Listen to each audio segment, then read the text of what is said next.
मैं अपनी सरकार का और योगी जी का हृदय से धन्यवाद करूंगा कि तत्काल प्रभाव से कार्रवाई की, परंतु फिर भी काम की गुणवत्ता में जो भ्रष्टाचार हुआ है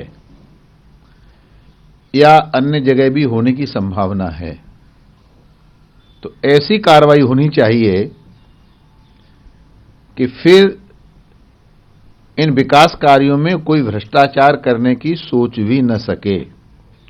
और हमें अपने मुख्यमंत्री योगी जी पर विश्वास है, वो ऐसी ही सख्त कार्रवाई करेंगे ताकि उत्तर प्रदेश में संबंधित सभी लोगों के कान खड़े हो जाएंगे और वो सावधान हो जाएंगे। कोरोना वायरस के बाद मेरी पार्टी ने वैज्ञानिकों को लेकर सवाल नहीं उठाए। हाँ, लेकिन अगर किसी को कोई कंफ्यूजन है तो उसको सरकार को सफाई देनी चाहिए। संयोग से मैं साइंस इन टेक्नोलॉजी स्टैंडिंग कमेटी में हूं। हमारे साथ रमेश जी हैं, जयराम रमेश, चेयरमैन है हमारे, कांग्रेस के नेता हैं, बड़े नेता हैं कांग्रेस के। तो वैज्ञानिकों के हम लोग हाथ जोड़ते थे मीटिंगों में, विशेष रूप से जयराम रमेश जी, भैया जल्दी लेके आओ इसको। तो वैज्ञानिकों ने दिन रात मेहनत करके इतना बड़ा हिंदुस्तान का सम्मान बढ़ाया, एक की जगह दो वैक्सीन आ गई। उनका तो अभिनंदन होना चाहिए, स्वागत होना चाहिए। लेकिन वैक्सीन को बीजेपी से जोड़कर पढ़े लिखे अखिलेश जी ने, मैं तो सोच रहा था, सपना देख रहा हूं क्या, एक पढ़ा लिखा बड़े प्रदेश का मुख्यमंत्री रहा व्यक्ति और वैक्सीन को बीजेपी से जोड़ रहा है, जाने अनजाने वैज्ञानिकों का अपमान कर रहा है। अच्छी बात है, वो लौट के ठीक जगह आए हैं और वैज्ञानिकों के प्रति उन्हें खेद व्यक्त करना चाहिए कि यहां कहीं न कहीं गलती हुई है। सर, फार्म लॉज को लेकर बैठक पहुंचे हैं, फिर अगली बैठक होगी। किसान अड़े हैं कि बिल वापस लीजिए, उससे कम पे नहीं, इसीलिए बात नहीं बन पा रही है। क्या लगता है बीच का रास्ता निकालना चाहिए किसान? नहीं, मुझे लगता है कि इसके अंदर कोई बहुत बड़ी राजनीति घुस गई है। मतलब आप सरकार को फेल करना चाहते हैं, सरकार आपकी सब बातें मानने को तैयार है, आप बिल वापस पर ही क्यों अड़े हुए हैं? किसानों के हित के जितने भी काम हो सकते हैं, पिछले 65 सालों में किसानों के हित का एक भी इतना बड़ा काम नहीं हुआ जितना हमारे यशस्वी प्रधानमंत्री नरेंद्र भाई मोदी ने किया। जैसे आंदोलन तो नहीं करना पड़ा किसानों को, मोदी जी ने किसान सम्मान निधि दे दी उनको। एक भी किसान ने नहीं कहा कि हमको किसान सम्मान निधि चाहिए। अभी 25 तारीख को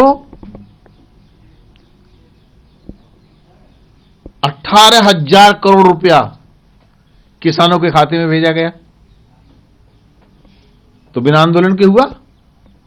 हम किसानों के हितैषी तभी हमने किया। प्रारंभ से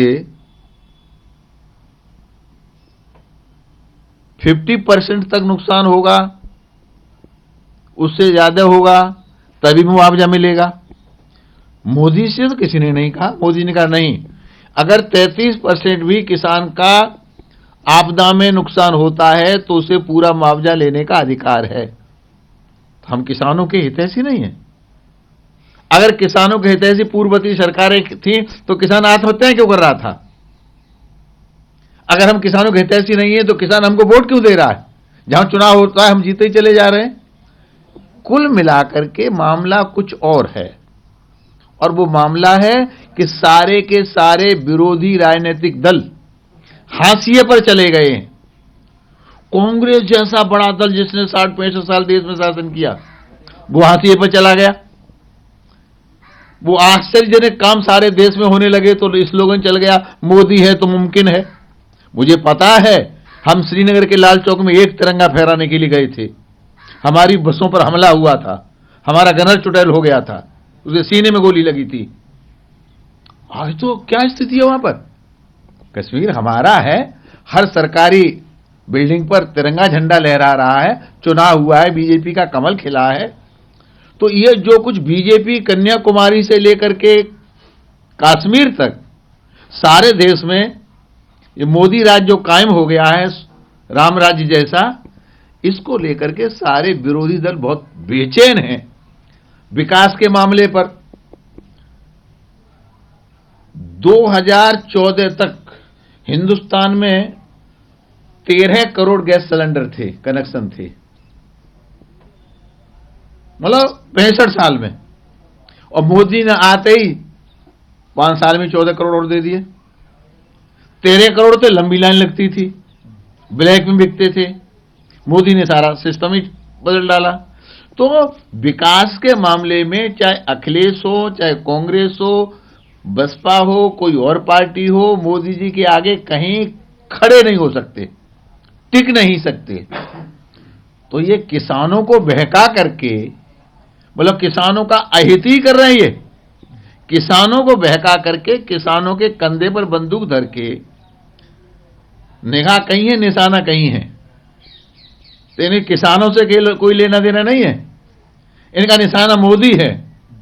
पर मैं धर्माचार्य हूं, मुझे पता है मोदी जी का जितना ज्यादा विरोध होगा वो उतने ही स्ट्रांग होंगे। मोदी का कुछ बिगड़ने वाला नहीं है। और मोदी जी अगर किसानों के हितैषी नहीं है तो हिंदुस्तान में याद रखना कोई किसानों का हितैषी हो नहीं सकता।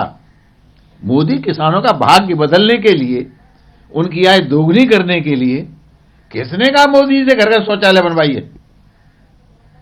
किसने कहा कि 2022 तक सबको छत दी जाएगी?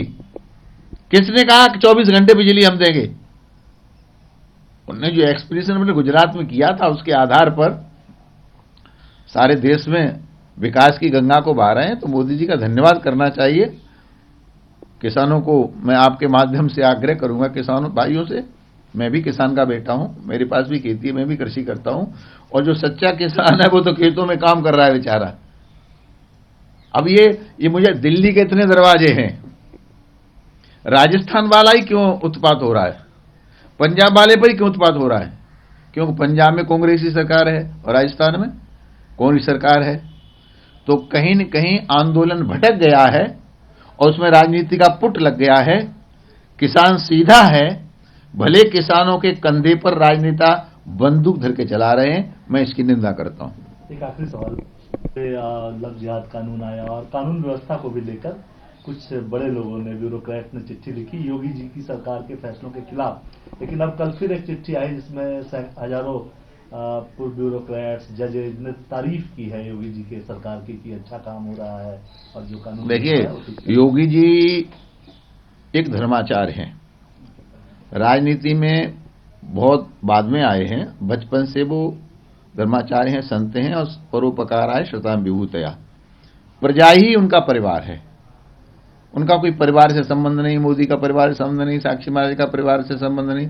हम लोग राष्ट्र के लिए राजनीति करते हैं, जनता के लिए। राष्ट्र देवो भव, हमारे लिए सबसे बड़ा देवता ये राष्ट्र है, राष्ट्र की जनता है।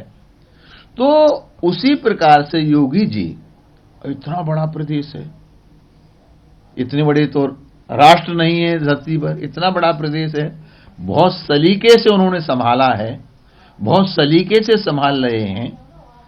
लेकिन कई बार इतना बड़ा प्रदेश है तो छोटी मोटी कोई घटना घट जाए तो लोग आलोचना करने वाले आलोचना भी करते हैं, वो करना चाहिए, उसका हम लोग विरोध नहीं करते। लेकिन कुल मिलाकर के योगी जी प्रदेश में, मोदी जी सारे देश में, आने वाले 2-4 दशक तक इनका कोई विकल्प मिलने वाला नहीं है। नमस्कार, मैं हूं मानक गुप्ता। अगर आपको हमारा ये वीडियो पसंद आया हो तो इसे लाइक और शेयर जरूर करें। और हां, हमें सब्सक्राइब और फॉलो करना ना भूलें ताकि आप देश और दुनिया की कोई खबर मिस ना करें। तो जुड़े रहिए हमारे साथ और देखते रहिए न्यूज़ 24।